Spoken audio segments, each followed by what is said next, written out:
તો રામ રામ ડાયરાને બધાને 5 પીસ પેન્ટિંગના 5મા દિવસની અંદર આજે આપણે આ પેન્ટિંગની અંદર હોલ પાડીને કાર્વિંગ કરવાના છે. તો ચાલો તો મળીએ આગળ. આપણે કરી દીધું તું કામ ચાલુ.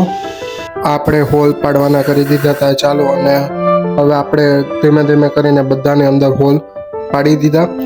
હવે એક પેસ્ટ બનાવવા માટે પહેલા પીઓપી લઈ લીધું, વ્હાઇટિંગ ચોક પાવડર લઈ લીધો, અને એક ટબની અંદર વ્હાઇટિંગ ચોક પાવડર 50% અને 10% પીઓપી એમ કરીને મેં ટોટલ લઈ અને થોડુંક પાણી નાખીને આ કરી દીધું મિક્સ, અને થોડુંક ગમી નાખ્યું બ્લુ બોનનો. આ બ્લુ બોનનો ગમ નાખીને પેસ્ટ કરી દીધું ત્યાર, અને આ થઈ ગયું આપણું કામ ચાલુ. એમ્બોઝિંગનું કામ આજનું થઈ ગયું તો ચાલુ.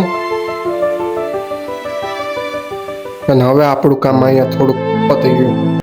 તો આજનું કામ થઈ ગયું હતું મારું અહીંયા પૂરું. એમ્બોઝનું હજી આપણે 2 થી 3 બ્લોકની અંદર આપણે કામ કરી દઈશું પૂરું. તો મળીએ આપણે આવતીકાલે, જોઈએ કેટલા ફ્લાવર્સ કાલે